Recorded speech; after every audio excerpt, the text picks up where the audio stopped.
Good Erev Shabbos.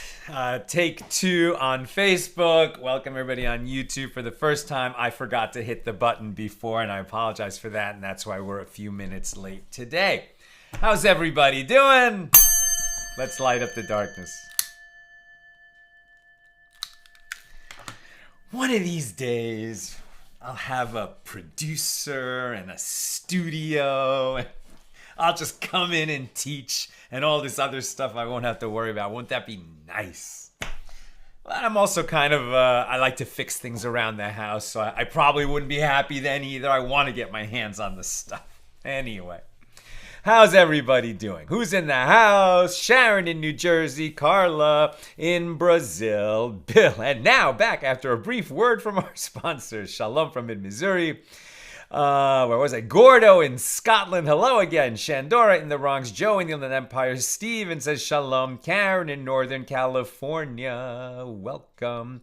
Chaim in Florida. Ella says Shabbat shalom. Marjorie in Virginia. What is that? Okay. I just have to say I understand that we have community standards. Whatever. Okay. Yes, we have community standards. In fact, I would like to think that our community standards in this class are even higher than Facebook community standards. Could hardly be lower. All right. Today's episode of AT Daily is sponsored by Sarah Wright. In honor of the land of Israel and of the Jewish people everywhere. Amen. And may we all have peace this Shabbos, and may everybody be healthy, and may it be an illuminating and uplifting and rejuvenating Shabbos. And Sarah, may you and all your loved ones be showered in blessings. We say amen. And thank you so much for enabling us to share more Torah with more people around the world. All right. Let's get to it. We're continuing our discussion of Mishna number 1 here in chapter 7 of Tractate Bava, Kamma, the 21st volume of the Talmud. It's a short Mishnah. We've been doing a lot of deriving. In other words, the sage is examining how do we know that the law, which is expressed in our Mishnah, is so, right? So they're going back into the Torah and they're using these exegetical principles.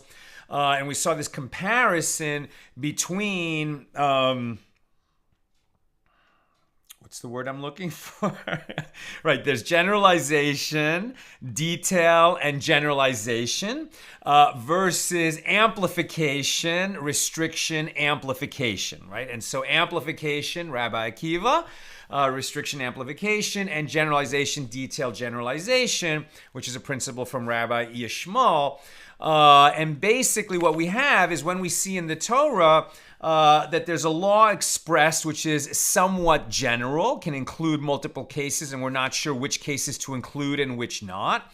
Then the Torah adds a detail, if we're looking at generalization, detail, generalization, or it adds a restriction if we're looking at it through the lens of Rabbi Akiva's amplification, restriction, amplification. So in one case, either we're going to say that the Torah is adding examples to teach us that this law that seems general only applies in these specific examples. But then if it's followed by another generalization, then we're going to say, and all other cases that are similar to those examples. Or if it's amplification, restriction, amplification, so then we have a seemingly general statement, right? And then what we're getting is not examples of where the law applies, but examples to teach us about the law that will restrict it, right, to cases that share similarities with these examples. And then if it's amplified again, maybe we're going to add more cases, or we're going to say that this is how we're going to use, these examples to learn at which cases we're going to add.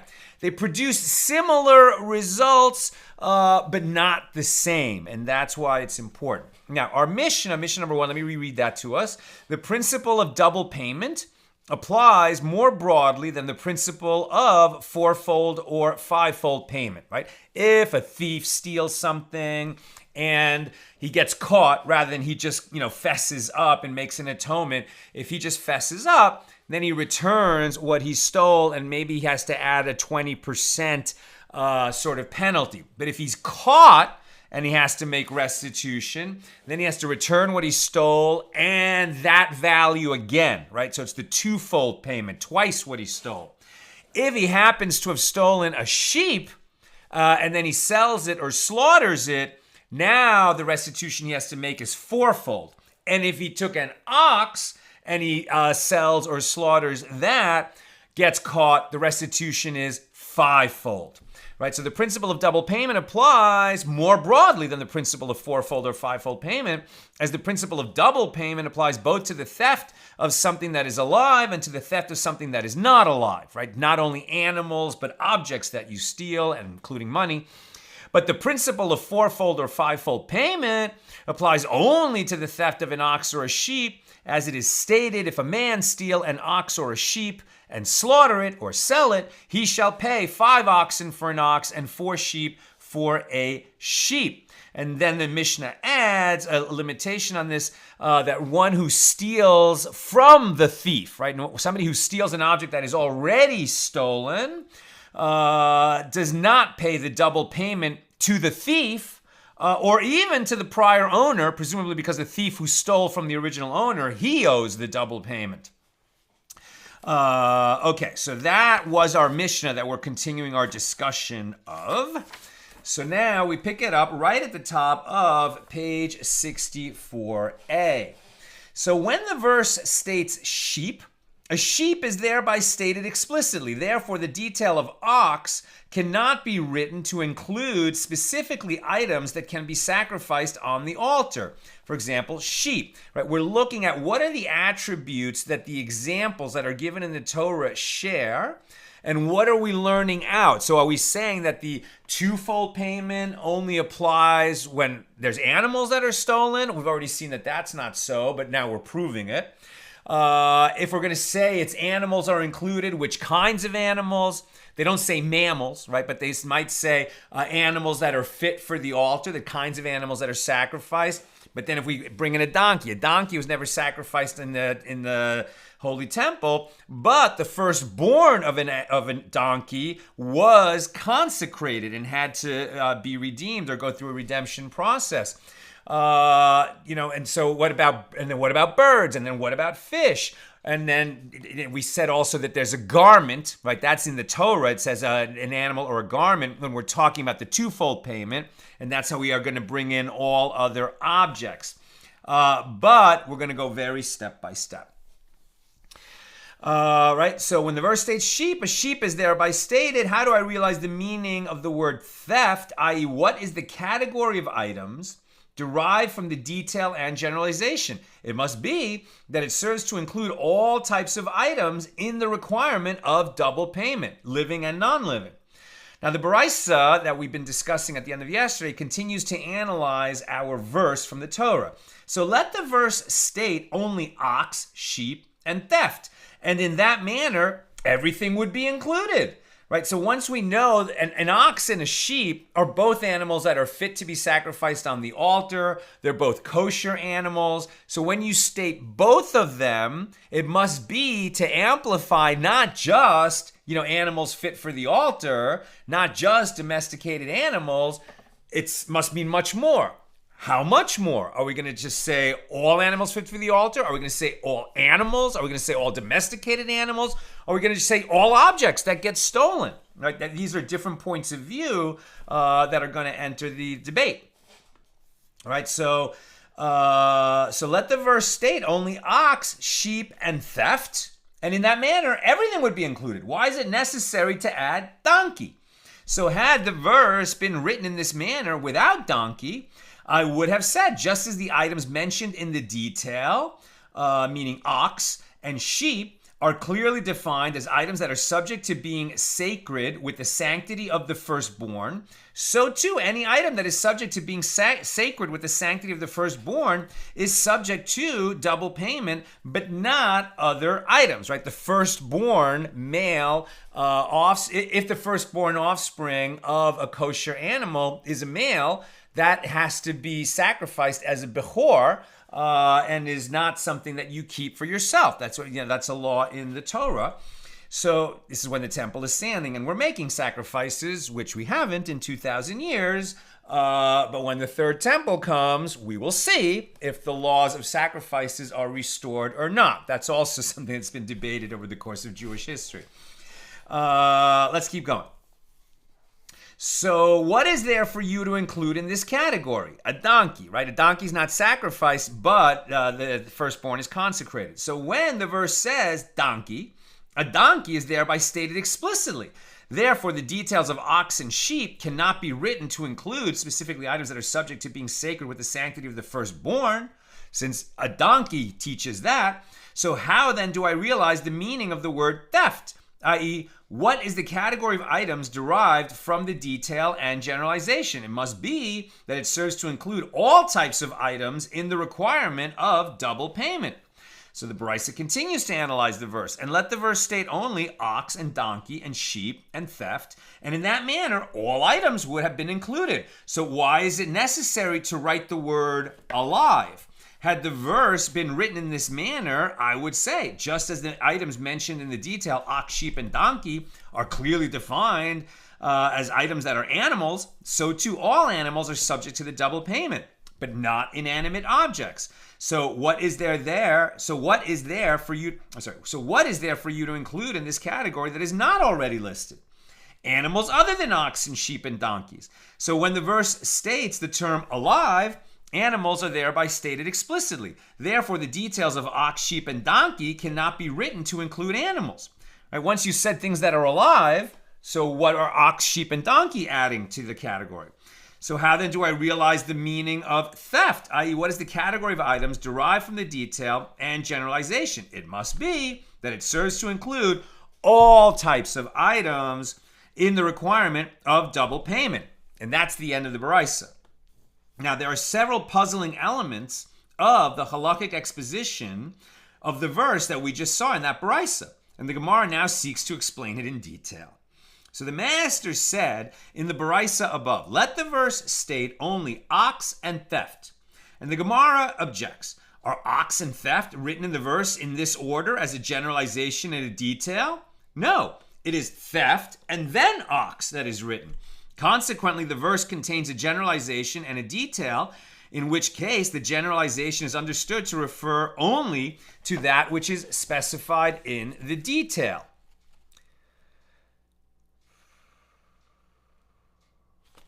Right. So let's just we've kind of alluded to these over and over again, but let's just read the verses from the Torah again, so they're fresh in our mind. Exodus 21:37. If a man steals an ox or a sheep and slaughters it or sells it, he shall pay 5 oxen for an ox and 4 sheep for a sheep. That's the fourfold and fivefold payment.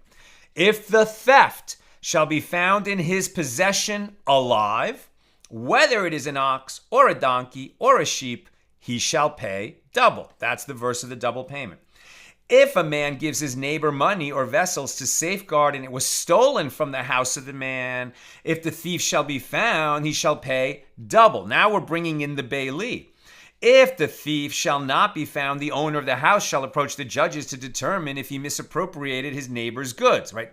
The Bailey will have to swear. For any matter of trespass, from an ox, for a donkey, for a sheep, for a garment, for any lost item about which one shall say, this is it, the claims of both of them shall come before the judges. The one whom the judges convict shall pay double to his neighbor. And you see that the Torah there, it left a lot of ambiguity, right? It didn't say very clearly if you lend or if you borrow or if you pay someone to watch for you, right? If you just said if you have it in the possession of your neighbor, if a man gives his neighbor money or vessels to safeguard, right? So why is he safeguarding it? Because he rented it, because he borrowed it, because he's getting paid to, because he's doing a favor, right? Those are the 4 cases. And then who steals it, right? Is it a thief stole it from the Bailey, or did the Bailey take it for himself and claim that it was stolen, right? And we keep discussing that case. And then there's a twofold payment, and who does it apply to? There was a lot of ambiguity left in the Torah. Now, if the Torah was merely a law book that you shall live by these laws, and here they're stated clearly, and your job is just to follow them, then the merciful one would have written them much more clearly. Why did God make it a lot more difficult for us to understand exactly how we live by those laws? Because we were always intended to have this kind of oral tradition and discussion and learning and probing into the Torah and turning it over and over and over, for everything is in it, right? And this is why we trust our sages from a couple thousand years ago, who were much closer in time and history and place and manner to the revelation at Sinai, to tell us what are those hermeneutical, exegetical principles that we can use to derive laws. And we don't make up our own modern exegetical principles. We will apply the laws that are derived and that are listed in the Shulchan Aruch and the Mishna Torah of Rambam to modern cases that didn't exist in ancient history. And we have to understand how these principles work so that we can extend into new situations, but we don't create new exegetical principles. Okay.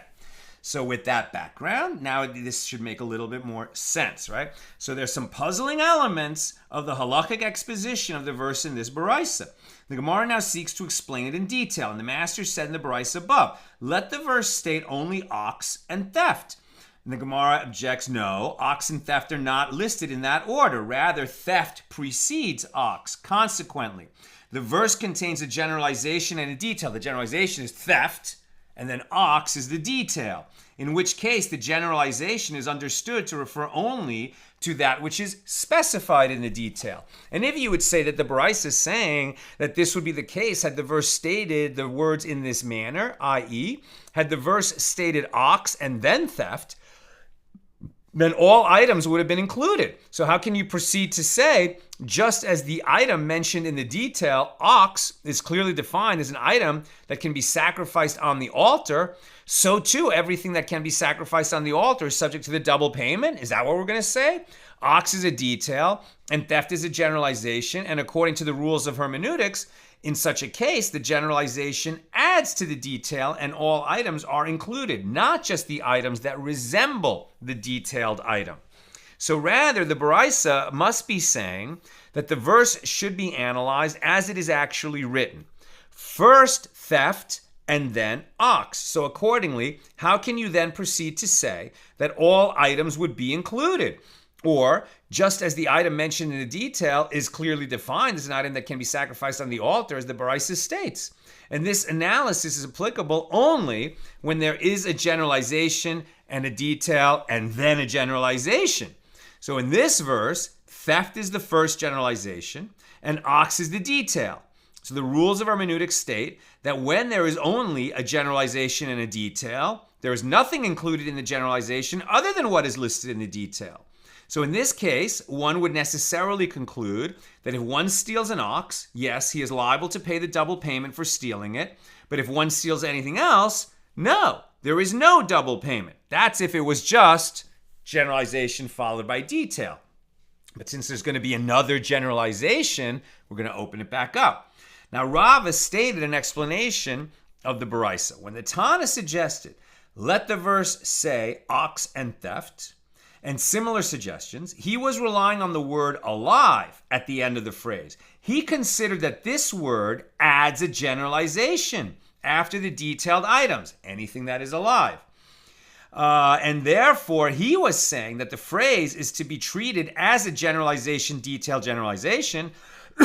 Consequently, it should have been sufficient for the verse to state merely theft, followed by ox, followed by alive.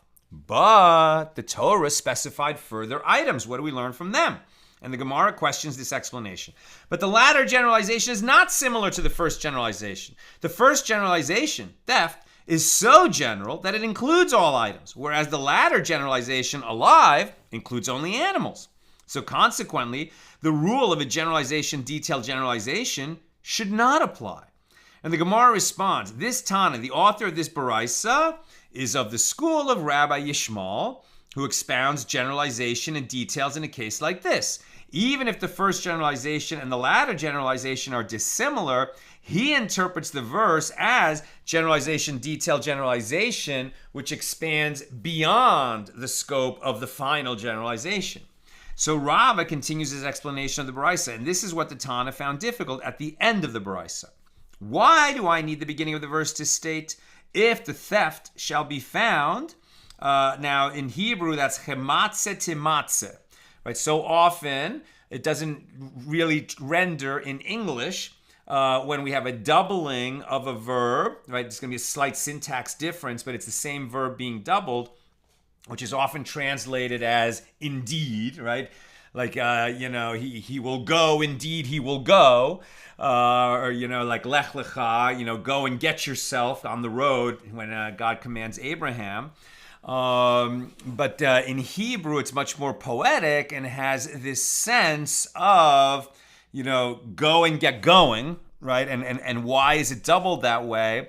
It doesn't have the same repetitious feeling that it has in English, because in Hebrew, it has an emphasis, and it's a particular emphasis, right? A particular kind of emphasis. So here, if the theft shall be found, chematze timatze, what the verb repeated. Why is it this way? Rava now explains the entire Baraisa from the beginning. Let the verse say ox and theft and alive, and all items would be included in accordance with the rules of generalization, detailed generalization. So why did the verse include other details? And the Baraisa answered, now Rav is explaining the Baraisa, so he's saying, the Baraisa answers this by saying, had the verse been written in this manner, I would have said, just as the item mentioned in the detail, ox, is clearly defined as an item that is sacrificed on the altar, so too everything that is sacrificed on the altar is subject to the double payment, but not other items. What else is there for you to include in this category? A sheep. So when the verse states a sheep is thereby stated explicitly. Now, we already would have included a sheep as something that is sacrificed on the altar, but the Torah added it explicitly. Therefore, the detail of ox cannot be written for the purpose of including specifically items that are sacrificed on the altar, which would include a sheep. How then do I realize the meaning of the word theft? I.e., what is the category of items derived from the detail and generalization? It must be that it serves to include all types of items in the requirement of double payment. That's where the law comes out, and we're still trying to understand how we got there. Now, says Rava, the Baraisa continues, let the verse say only theft and ox and sheep and alive, and all items would be included. So then why does the verse include donkey? And the Baraisa answers, had the verse been written in this manner without donkey, I would have said, just as the items mentioned in the detail, ox and sheep are clearly defined as items that are subject to being sacred with the sanctity of the firstborn, so too, any item that is subject to being sacred with the sanctity of the firstborn is subject to double payment, but not other items. So what is there for you to include in this category? A donkey. When the verse says donkey has now been stated explicitly. Therefore, the details of ox and sheep cannot be written to include specifically items that are subject to being sacred with the sanctity of the firstborn, for example, a donkey. How then do I realize the meaning of the word theft and its generalization? What is the category of items derived from the detail and generalization? It must be that it serves to include all types of items in the requirement of the double payment if they're stolen and the thief is caught. So the Baraisa then asks, let the verse say only theft and ox and sheep and donkey and the word alive, and in that manner all items would be included. And the Baraisa answers, had the verse been written in this manner, I would say, just as the items mentioned in the detail, ox, sheep, donkey, are clearly defined as items that are animals, so too all animals are subject to the double payment, but not inanimate objects. What is there for you to include in this category that is not already listed? Animals other than ox, sheep, and donkeys. And when the verse states alive, animals are now stated explicitly. Therefore, the details ox, sheep, and donkey are superfluous, right? If it says you steal anything that is alive, you have to make the double payment. Why have the examples ox, sheep, donkey? So now how do I realize the meaning of the word theft, i.e. what is the category of items derived from the detail and generalization? It must be that it serves to include all types of items in the requirement of the double payment. If so, why do I need the double verb in the phrase, if the theft shall be found? Himatze timatze. And this is the conclusion of the Baraisa as explained by Rava. And the Gemara asks, if so, if this is how the Baraisa is to be understood, then the difficulty that it posed is valid, as the Baraisa ends with an unanswered question. Why do I need the phrase, himatze timatze, if the theft shall be found? And the Gemara answers, and now we're on 64b, the phrase is necessary because there is a refutation for the derivation cited in the Baraisa, like this. From where in the verse does the Tana of the Mishnah derive that it means to include all types of items? From the latter generalization of alive. But in the latter generalization itself, the word alive is written. So what does the principle of generalization, detailed generalization, accomplish? What does it include in the law of the double payment? If it is written to include all types of items, this cannot be, as the word alive is written in the verse, indicating that if one steals animals, yes, he is liable to pay the double payment. But if he steals something else, no, he is not liable to the double payment. And it was due to this reason that it was necessary for the Torah to include the phrase, if the theft shall be found, himatze timatze, to include all items through the principle of generalization, detailed generalization. Are we done? Have we all agreed? The sages state an objection. But these repeated verbs are two generalizations that are adjacent to each other in the verse. And the details follow both of the generalizations. Consequently, it is not a case of generalization, detail, generalization, but rather of generalization, generalization, detail. And Ravina said, it is as they say in the West, meaning in Eretz Yisrael, as opposed to the Jewish community in Bava. Any place in the Torah where you find two generalizations adjacent to each other, place the detail between them and treat them as generalization, detail, generalization. So now the Gemara applies this principle to the verse. So what would that mean? You would place the first detail, ox, between himatze and timatze, and treat the verse as generalization, detail, generalization. Well, then what would that imply? So that the other items that resemble the detail are included. To include what? If it serves to include animals, this is not necessary, as animals are derived from the word alive later in the verse. Rather, it serves to include an item that is not an animal, i.e. inanimate objects, and this is how you should expound the verse. Just as the items mentioned in the detail are clearly defined as movable property and are items that have intrinsic monetary value as opposed to financial documents, so too anything that is movable property and has intrinsic monetary value is included to the exclusion of land, which is not movable property, and financial documents, which don't have intrinsic monetary value. And furthermore, following this method, place the next detail, donkey, also between himatze and timatze, and treat it as a case of generalization, detail, generalization, so that the other items that resemble the detail are included. To include what? If it serves to include an item that is not an animal, this is not necessary, as we already derived that from the word ox. Rather, it serves to include an animal that is, it serves to include an object that is clearly delineated. And this is to the exclusion of objects that are not clearly delineated in size or quantity.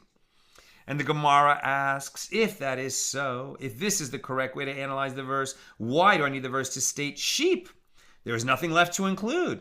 Rather, this whole approach must be rejected and a new method of analysis applied. And what is that? As follows. It is not treated as a case of generalization and the detail and the generalization, but rather it is treated as a verse that is amplified, restricted, and amplified. And that sounds like Rabbi Akiva, but this says this is as the school of Rabbi Yishmael taught. As the school of Rabbi Yishmael taught concerning the verse, These may you eat of all that are in the waters, whatever has fins and scales in the waters, in the seas, and in the rivers. Right? So now that our ear is getting a little bit more tuned in to when language appears to be superfluous, and therefore we need, we need, and it requires exegesis, right? So when we're learning from the Torah, what living things that are in the oceans can we eat, right? What living things that live in water are we permitted to eat, right? So generally speaking, we can eat fish that have fins and scales, right? We don't eat eel, that's not kosher. We don't eat octopus, we don't eat squid. We don't eat dolphin or killer whale, which are mammals and don't have they have fins but not scales, right? But now when we actually look at the verse in the Torah, Leviticus 11:9, right, what does it say? These may you eat of all that are in the waters, right? Of all that are in the waters, whatever has fins and scales.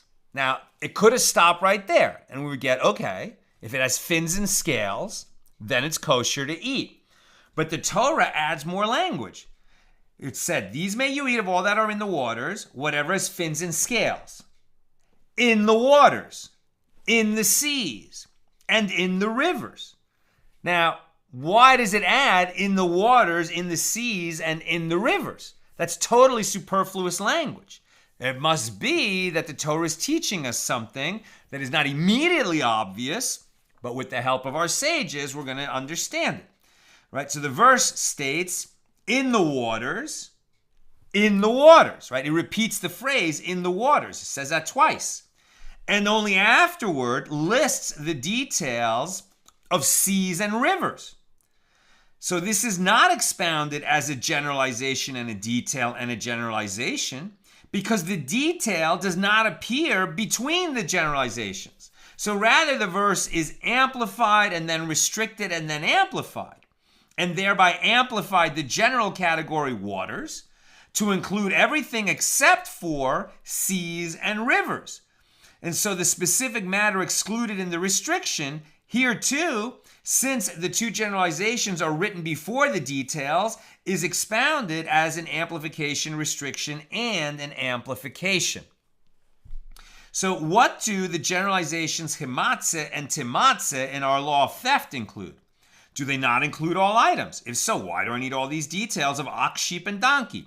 One detail serves to exclude land, and one serves to exclude Canaanite slaves, and one serves to exclude financial documents, right?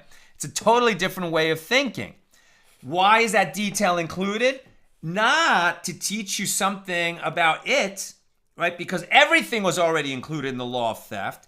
So now the specific restrictions are coming to tell you what's excluded. Sheep to the exclusion, right? To the exclusion of land.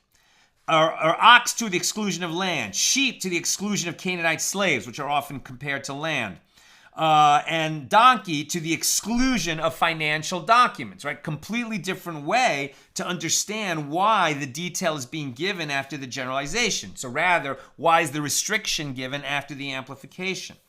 So the words theft and alive, chaim, do not serve to exclude further items from double payment, but rather to indicate the law taught by Rav, who says if one stole an item and it deteriorated or its value decreased, he must revive a chaya, right, related to chayim.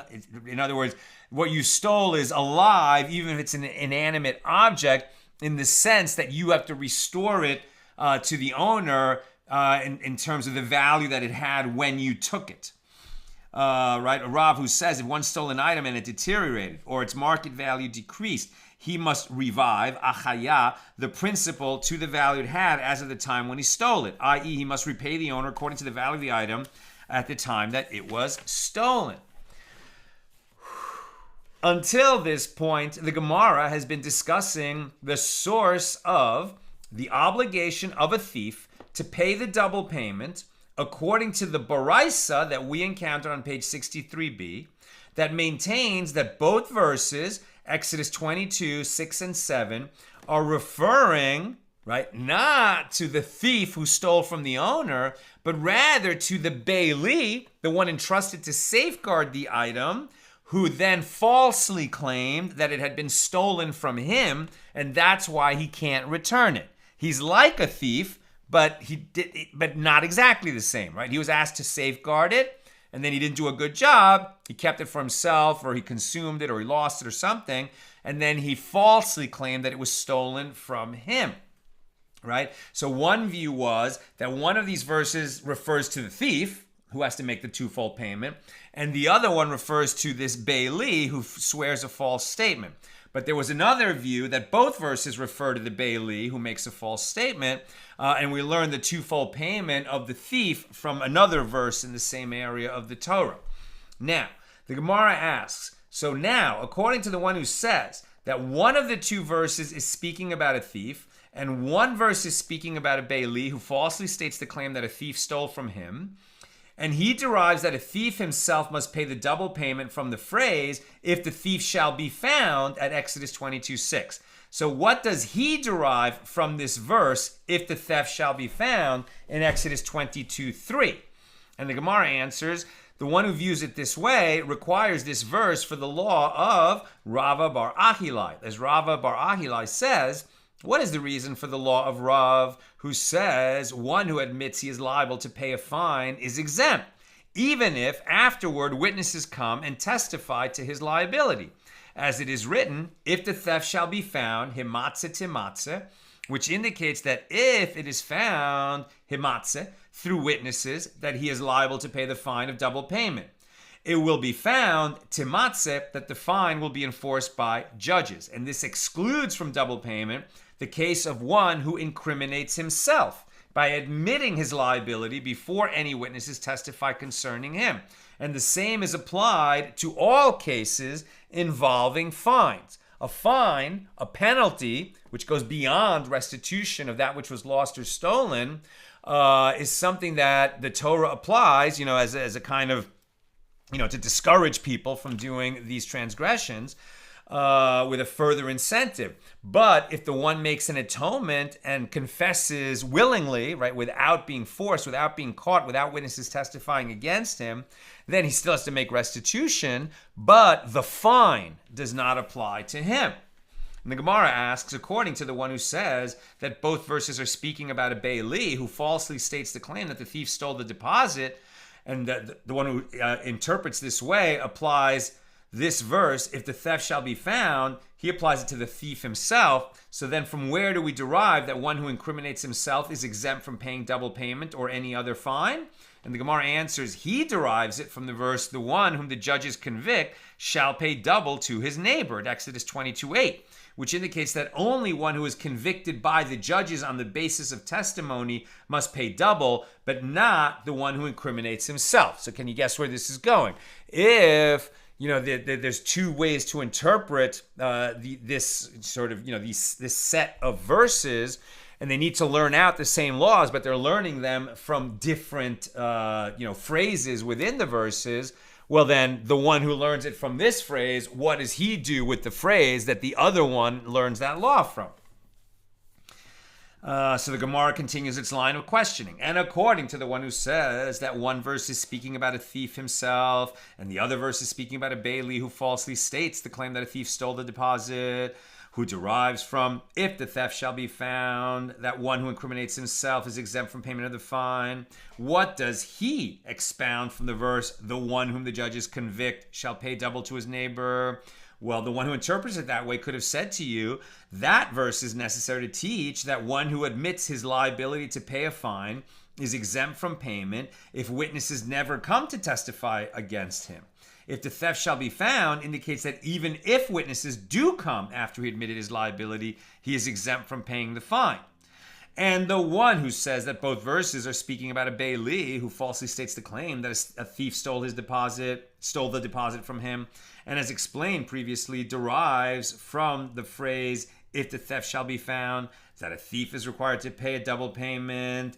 He holds that in the case of one who admits that he is liable to pay a fine and afterward witnesses came and testified to his liability, he is obligated to pay the fine, contrary to the opinion of Rav.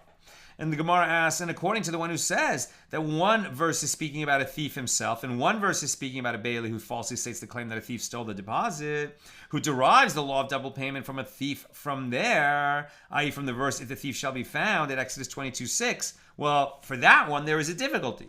Granted, the phrase, if the theft shall be found, is required for teaching the law of Rava bar Ahilai.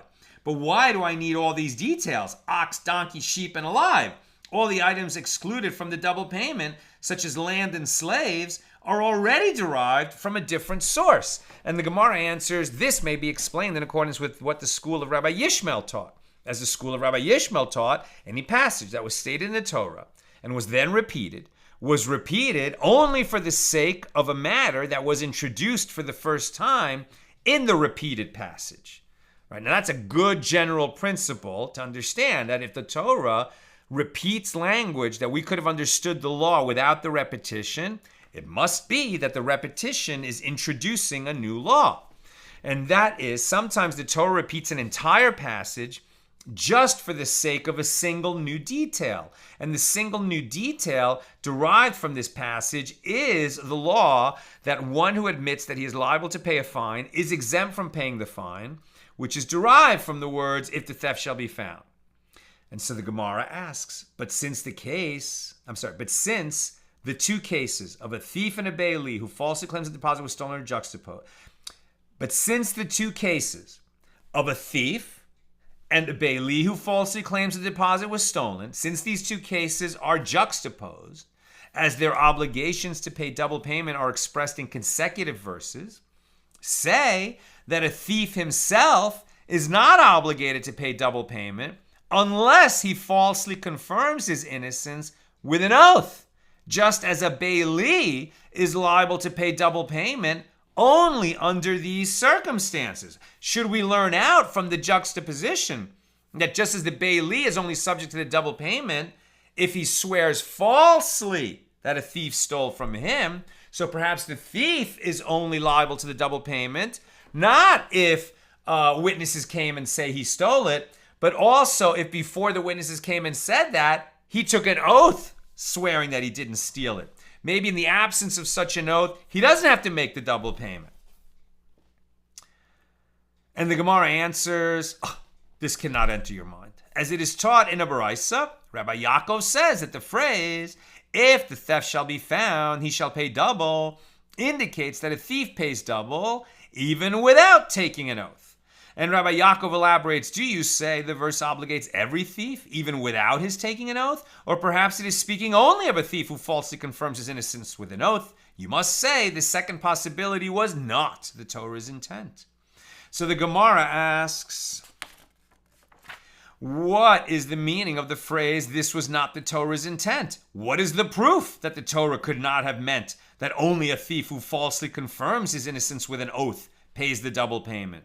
And Abaye said, if this was the Torah's intent, let the merciful one not write, he shall pay double with regard to a thief at all. And let it be derived through a kal v'chomer inference from the case of a bailey who falsely states the claim that a thief stole the deposit. You would derive it like this. If in the case of a bailey who falsely states the claim that a thief stole the deposit, for whom the deposit initially came into his possession in a permitted manner, and the verse states that he must pay double, then in the case of a thief himself, for whom the stolen object came into his possession in a prohibited manner from the start, is it not clear all the more so that he must pay the double payment?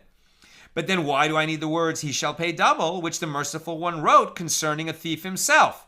It must be that the verse adds to the requirement of a double payment for a thief and indicates that he must pay double even in the absence of an oath, a false oath affirming his innocence. I'm almost done. If you've got questions or comments, please get them in now.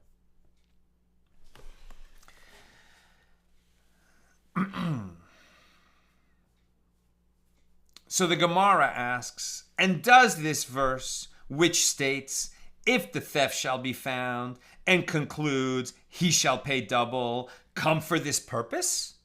Isn't it required for that which is taught in a baraisa? The verse states, if the theft shall be found in his possession. We haven't focused on that word yet.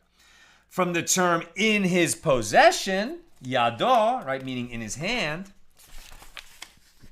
I have derived only a case where the stolen item is found in his hand, yado. From where do I derive that the same law applies if it is found on his roof, or in his yard, or in his enclosure? And the verse states the repetitive phrase, if the theft shall be found, himatze timatze, to indicate that the same halacha, the same law applies in any case, i.e., in any location that the stolen item is found. And the Gemara answers, if so, if this is all the phrase is coming to teach, let the verse state the identical word twice, himatze himatze, or timatze timatze. And from the fact that the verse varied the syntax a little bit, one may conclude two laws from it. That one is liable to pay the double payment, regardless of where the stolen item was found, as long as it's in his possession or, in his property somehow, and that a thief pays the double payment even if he did not take the oath. And that's on top of what we already learned, that the thief pays the double payment for whatever he stole, whether it was an animal that was fit for the altar, or an animal that was not fit for the altar, or an animal at all, or even an inanimate object. The thief pays the double payment. The only exception is if he willingly comes forward and confesses before the witnesses come and accuse him. Then he can just make restitution without the double payment. Okay. That's what I've got today. Let's see. Tom, what if the stolen item increased in value, or if the thief did something to improve it? So that's fascinating, right? What a great question. So we see that if the thief stole something, and then while it was in the thief's possession, its market value dropped, or the thing itself became degraded. I remember long time ago when I was a young kid, we did a family trip up to Canada, and while we were in Canada, in Montreal, our car was stolen. I guess we rented a car and drove back to New York. And then, if the car had been missing for 30 days, or let's say 31 days, the insurance company would have bought us a new car. But on the 30th day, they found the car. So my father had to fly back to Montreal and drive the car back. And the car that had been in the possession of the thieves for a month was so trashed. It was never the same. My parents just hated that car after that because of just all the stress and trauma of that experience, and they damaged it, and it was taken to the repair shop. It was never the same. So what does the thief owe? Obviously he has to make up what he stole, the value that it had when he stole it. But what if when he took it, right, and it actually ended up being a favor for us in the sense that somehow he was a guy who's really into cars and he fixed it up and made it better than it was, right? Or if cars went up in value when during that period. So I think if they went up in value, nothing. You just return the object. If he added value to it, are they going to say that, well, we never contracted to have him improve our car, but he improved our car? Do we owe him money? I think the answer is no. Off the top of my head, I'm pretty sure the answer is no, because we didn't agree to that, But is there some aspect of that, that is it he owes double, but now that he made an improvement on it, does that improvement get credited toward the money that he would have to pay, to make the twofold payment? I think that's a really interesting question, and I don't know the answer. Okay. Yosef, well, will we get into some non-materialistic damages like honor or reputation in terms of judicial process? We've already seen similar things, but what about stealing non-physical things, say using fraud or something like this? I mean, there's definitely this idea that when somebody with their own action damages another person, right? If you hurt me, if you punch me in the face, right, then whatever actual damage I suffered, you pay me for that, but also pain, suffering, humiliation, loss of livelihood, medical, right? So if when you steal something from me, you're doing that with your direct action, and that causes me harm, right? Not only did you take that object from me, but let's say that me not having the object caused me to lose an important deal, an important contract, or suffer reputational damage, etc. I mean, I think that's going to be part of the valuation, right? Here we're just talking about the fine, which is directly tied to the damages itself, right? The actual loss of the item. When we're talking about these other kinds of payment, we just haven't addressed it yet. So I think your question is, are we going to get to it? I think the answer is yes, we simply haven't yet. And now Nina's telling me this is a tough question, so I'll do my best. So David Shakiro from Frisco, Texas says, is piranha kosher?